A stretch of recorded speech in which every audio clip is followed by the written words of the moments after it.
السلام عليكم ورحمة الله وبركاته كم جرت كوجين توتا جالتهم توتا هورتو توتا قبايا تو بناجين كيسان برادا نجاجرا الحمد لله إيجا كوجين توتا جالتهم توتا هورتو توتا كينا جو يهراو دي فنو براتي نقول تي دي بني جرا إيجا جو يهراو دي فنو نسم برانجه كيتشن كابنيت يا كذا جلجر أرجعتان كنا في قسم سلجا هيدو كم ساعتني في بيفينس جرا جرا سم برانجا كيسا تويو كيتشن كابنيت يو كنا مدرا كوشينا كنا أرجعتان كنا كتيني سما فلك فكات في ستة كرجتان سم برانجا جرا وروني يروجل كباتي في كرة channel كنا فتان سبسكرايب وشورا ماتي كينت دبلما ماتي كينت كان تتلاقي share gochuudhaan nu cinaa dhaabbadha waan gaafii fi akkasumas ammoo yaada qabdanii koomentii jiraata akkasumas ammoo lakkoofsa bilbilaa keenyaan nu gaafachuu hin dagatinaa isin jira egaa kalatti maangara odeeffannoo kanaatti isin dabarsa biratti kan argaa jirtan kun meetira lama kitchen cabinetiidha jechuudha dardara kushiinaa keessatti itti fayyadamnu meetira lama kan ta'edha jechuudha meeshaa baay'ee tokko bareeda diizaayina haarawaa gubbaa isaarraanis akka argaa jirtan kana iddoon kun ammoo iddoo waan tokko tokkotti moruu dandeettan jechuudha inni kun seeraamikii irraan kan dalagame jala kanatti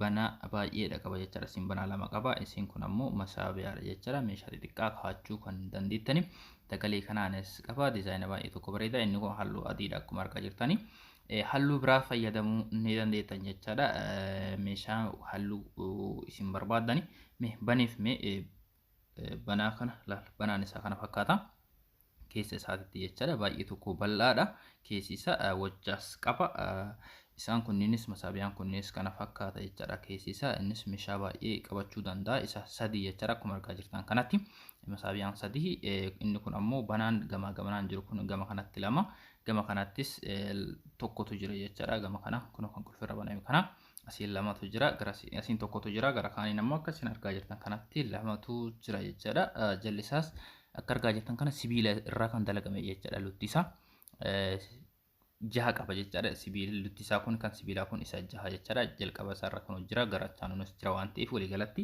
jaha isaati jechuudha gara gubbaatiinis kana fakkaata gubbaarratti banaa hedduudha qaba jechuudha keessa isaattis paartishiinii qaba kunoo gubbaarratti argaa jirtan kun daawwitiin ganaa gala jechuudha iddoo waatti muraani kanattis kunoo gamanaan kan kaan jira gubbaan isaa ammoo kana fakkaata banaa lama qaba jechuudha jalqaba isaarratti paartishiiniidha walakkaan isaa kan ammoo kutaa qaba kan walakkaa isaarraas kunoo banaa lama qaba jechuudha walii galatti kan caafii isaarra kana banaa hedduudha kan qabu jechuudha banaa 5 qaba walii galatti gubbaa isaarratti kifilii yookaan kutaa 5 qaba dagalee garanaan kan balbala hin qabne kunis ni jira jechuudha asiinis jira kanaaf meeshaa baay'ee tokko bareeda yoo ajajattanii bittanis gatiin isaas baay'ee tokko madaalawaadha jechuudha qarshii kuma 20 bitachuu ni dandeettan qarshii kuma 20 qopheessitan meeshaa kana bitachuu ni dandeettanii akka argaa jirtan kana meeshaa baay'ee tokko bareeda jechuudha kaawwan kee guddaan meeshaa kana isin biraan gahuudha bifa adiin jira bifa barbaadan godhachuu ni dandeettan isiniin jira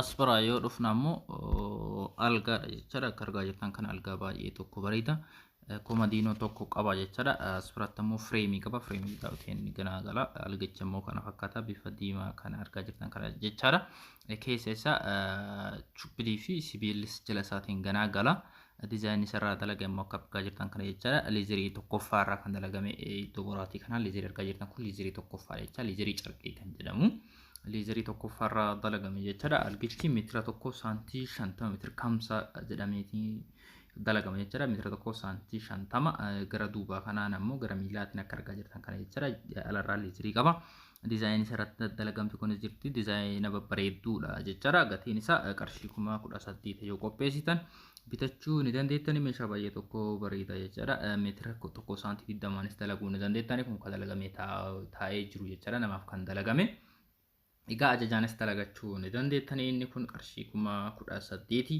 komadiinoo tokko qaba gubbaa saraan ammoo fireemii qaba daawwitiin bakka galtu sana jechuudha gatiin isaa akkasiin hin jedhe qarshii 18,000 dalagachuu ni dandeettanis ni jedha asbiratti inni kun ammoo bifa adiidha komadiinoo lama qaba komadiinoon ammoo gubbaa isaarraani fireemiin isaa cufaa kan ta'e daawwitiin qabdu garuu waa kaachuudhaaf baay'ee tokko mijaawaa kan taate inni gatiin isaa qarshii 20,000 bitachuu ni dandeettan keessa isaa ammoo boodarra isinitti mul'isa kan intiniin chupiliin kan galee fi sibiilis kan galee jira qarshii 20,000 jechaadha meetira tokkoo fi saantii 50 innis qarshii 20,000 bitachuu ni dandeettani komadiinoo lama qaba ala isaarraan kun diizaayinii garagaraa kan irratti dalagamte kun fireemiin tunniin jirti inni kun ammoo komodiinoo isa fakkaatus boodarra gara dhumaatti isinitti mul'isa. Komodiinoo isa fakkaatus qaba baay'ee tokko bareeda jechuudha. Komodiinoo isaas gatii isaa walumaan isinitti hima. Egaa kan bitachuu barbaadan qarshii 20 jechuudha. Asirratti kan argaa jirtan kun qumsaaxinii halluu akka argaa jirtan kanaan jechuudha. Baay'ee tokko bareedu argaa jalqabarra laalleen gatiin isii bifti isii wal fakkaataa isarratti maachii gootanii bitachuu ni dandeettani. Dheerinni isii meetira 2.40 fi dagalli isii meetira 1.80 kan taate jechuudha. Banaa sadii qabdi. Banaan isaa kunoo kana fakkaata. Keessa isaatti immoo paartishinii qaba jechuudha. Madardariyaa kan fakkaatu kunoo paartishinii qaba. Kan walakkaa isaa irraa kun ammoo daawwiteetu gala uffata akka suufaa kun jalqaba uffata akka suufaa fi jala biiba garaagaraa kaachuu dandeettani. Kunoo sibiila isaa kan irratti fannisas keessa isaatii qaba jechuudha. Duuba isaarraan ammoo ni cufama daawwiteen gala. Jala isaa immoo kunoo masaabiyaa kan fakkaatu qaba jechuudha. Lama isaa qaba. Gamachaanuunis banaa biraa ni qaba jechuudha. Masaabiyaan inni jalaa kunis meeshaa xixiqqaa qabachuu ni danda'a. Egaa bal'ina hedduus qaba jechuudha. Kunoo kana fakkaata. Gama kanaanis banaa akka kanaa qaba. Banaan kun keessi isaa paartishinii 2 hamma 3 qaba jechuudha. Meeshaa baay'ee isinii qabachuu danda'a. Uffata baay'ee qabachuu danda'a. Gubbaa isaarraan kun ammoo gubbaanis banaa 3 qaba. Konfartii fi birdilibsii kaachuu ni dandeettan jechuudha. Akka kana argaa jirtan kanatti bal'ina qaba. Birdilibsiis kaa'uu dandeettan. Konfartii meeshaa garaagaraa kaa'uu dandeettani. Egaa iddoo walakkaa irraa jiru kun banaan kun ganaan ni cufama jechuudha. Akka kanatti qarshii 17,000 bitachuu ni dandeettan. Wanti beekuu qabdan banaa 3 qofaadha jechuudha. Banaa 4 kan qabus jira gatiin isaa ni dabala waan ta'eef akka argaa jirtan kanatti qarshii 17,000 dalaguun bitachuu ni dandeettan jechuudha. Itti aansuudhaan ammoo kan gubbaa isaarraa banaan gubbaarra xixiqqaan kun yoo cufame iddoo amma cufaa jiran kanaan yoo cufame yookaan ammoo isaan alatti yoo dalagame qarshii 14,000 bitachuu ni dandeettan. Yookaan ammoo qarshii 14,000 isinii dalagama jechuudha. Iddoo birdilibsii fi konfartiin kaamu kan alatti kan gadaanoo qofti bitachuu barbaadan yookaan dalagsiifachuu barbaadan qarshii 14,000 dalagsiifachuu ni dandeettan jechuudha. Asirratti kan argaa jirru biifee adii kana jechuudha. Inni gatiin isaa meeqa akka ta'es isin biraan gaha. Akka argaa jirtanitti gubbaa isaa irraan jechuudha. Banaa 4 qaba. Walitti 3 kan ta'e jechuudha. Lama isaa walitti cufamama jalqaba irratti akka argaa jirtan kanatti. Asitti takka gara walakkaa irra jira dhumarra jira hundinuu takkaafaachiidha jechuudha. Kun akka keessatti argaa jirtan kun paartishiniidha. Daawwiteetu gala jechuudha keessa isaa. Kun walakkaa irraanis akkuma argaa jirtan kana. Mukni kan daradarame sun isarratti daawwiteetu gala. Caafa irrattis akkuma argaa jirtan kana jechuudha. Banaa waliigalatti banaa 4 qaba. Jala isaa irratti kun masaabiyaa garaagaraa qaba.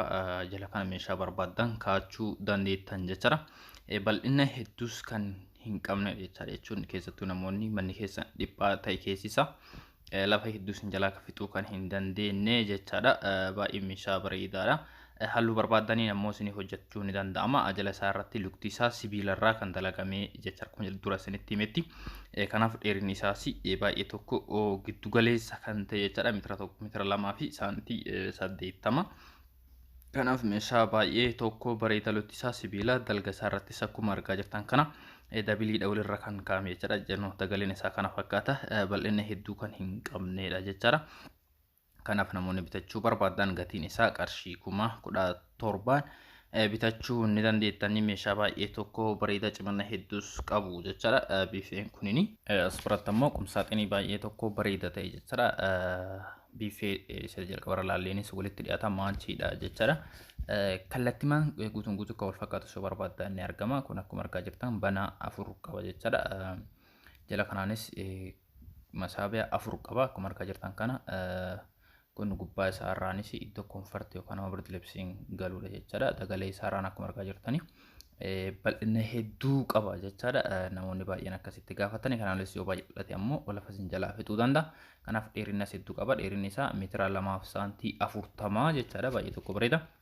Walakkaa isaa irraan bakka daawwitee qabu kan argaa jirtan jechuudha. Uffata kan akka suufaa fi uffata shamarranii jalaa biibafaa kaa'achuudhaaf isin fayyada jechuudha. Iddoo kanarra kaa'achuu dandeettani. Gubbaa isaa irraanis banaa 4 qaba. Jala walakkaa isaa irraanis akka argaa jirtan kana banaa 4 jechuudha. Meeshaa baay'ee tokko bareeda. Isa kana bitachuu barbaadan qarshii 20,000 bitachuu ni dandeettan jechuudha. Meeshaa baay'ee tokko bareeda. Bal'innas qaba. Dheerinni isaas meetira 1 saantii 40. Kanaaloo yoo guddate ammoo baay'ee namatti hin tolu jechuudha. Kanaaf isa kana bitachuu barbaadan bilbilaatii ajajadha. Kan qumsaaxinii algaa biifee fi komodiinoo kan dibata garaagaraa keessa kaa'attan akkasitti walirrattis ajajachuu ni dandeettan. Gubbaa isaa irraanis kun kana fakkaata jechuudha. Taansuudhaan algaadha jechuudha. Algaan kun meetira tokko saantii 50 algaa baay'ee tokko bareeda. Qumsaaxinii ammaatiin wal fakkaata. Baay'ees wal fakkaachuu baatu isarra caalatti wal fakkaatu ni jira jechuudha. Isinitti mul'isa. Kun ammoo tuyyuu komadiinoo lama qaba. Komadiinoon isaa ammoo gaggabaabaa miti jechuudha. Dheerina kan qabu hamma hojjaa algaatiin kan dalagame jala irratti masaabiyaa lama qaba. Achumarraa ol siiqee iddoo meeshaa garaagaraa kaa'atan yookaan waan akka bilbilaas kaa'achuu dandeettanii gamaa gamanaanis akka argaa jirtan kana ni qaba jechuudha. Diizaayinii isarratti dalgamtu filaaworees qaba. Keessa isaa immoo chubbii diidinis jira, jala isaatiin sibiilatu jira jechuudha. Akka argaa jirtan kanatti kana gubbaan firaasha qofa gadi kaa'u jechuudha. Kun diizaayinii isarra jirtu kun abaaboo kan fakkaatu jechuudha. Baay'ee tokko bareeda kan taate. Isa bitachuu barbaadan qarshii 20 qofa qopheessitan bitachuu ni dandeettan. Gatiin isaas baay'ee tokko madaalawaa afoosaarraa leezeriis qaba jechuudha. Akka argaa jirtan kanatti baay'ee meeshaa tokko bareeda meetira tokko saantii 50 bal'inni algaa. Kanaaf meeshaa baay'ee tokko bareeda komadiinoo akka argaa jirtan kana kun dheerina algaatiin wal qixaadha jechuudha. Isa kana bitachuudhaaf qarshii 20 isiniin jedhee jira. Sana barbaaddanis yoo jiraattan jiraatee fidachuu dandeettani. Ittaan suudhaan as bira argaa jirtan maachii kan ta'e kan wal fakkaatu jechuudha. Algaa amma isin mul'isa kanaani qumsaaxinii isa duraa caalaa kanatu wal fakkaata jechuudha. Inni duraa sun banaa 4 qaba. Inni kun ammoo banaa 3 qaba jechuudha. Gubbaarraanis iddoo komfortiif birdilibsii kaa'uu dandeettan. Jala kanaanis banaa 3 qaba jechuudha. Kun abaaboo salaalaa kan algaatii wal biratti yookaan ammoo diizaayinii isaa irratti dalagamtu kan barreeffama fakkaatu suni kan algaatii wal biratti yoo ilaalta wal fakkaata jechuudha. Sirrimatti isa duraa caalaa kun wal fakkaata jechuudha. Isa kana bitachuu barbaadan qarshii 17,000 gatiin isaa. Meeshicha immoo akka argaa jirtan kana jechuudha. Dheerinas qaba, bal'inas qaba jechuudha. Kana waloo guddateen isin bushaa gubbaa isaarraan kun ulaalaa walakkaa isaarra iddoo akka jalqaba isin jedhe san uffata suufaa fi uffata garaagaraa kan dheerinaan kaa'achuu ni dandeettan jechuudha. Isa kanas gatii amma isin jedhe qarshii 17,000 kanaan bitachuu ni dandeettan. Yaa gatiin meeshaalee baay'ee tokko dabalaa jira. Kanuma wal qabatee gatiin isaa akka kootti baay'ee tokko bareeda jechuudha. Kun dagalee isaa ilaala kaameraa isin zorsaa jira. Dagaleen isaas kanaaf akkaataa bal'inni hedduus qaba. Banaa 3 qaba isin jedhee jira. Isa kanas algaadhaan wal fakkaata jechuudha. Egaa kabajamtootaa fi jaallatamtoota hordoftoota keenya odeeffannoon guyyaa irraa simbiraan gahaa hanga amma simbiraan gahaa ture kana jechuudha. Odeeffannoo biraatiin namoonni dhimmoota nagaan nuuf turaa isin jira. Meeshaalee kanneen warroonni bitachuu barbaadan namoonni baay'een yeroo dheeraaf na gaafata kan turtani ijoollee Walloo Kamiseeti jechuudha. Walloo Kamisee keessatti kan dalagame inni kun Ismail Farnicherii iddoon itti argamu magaalaa Kamisee keessatti.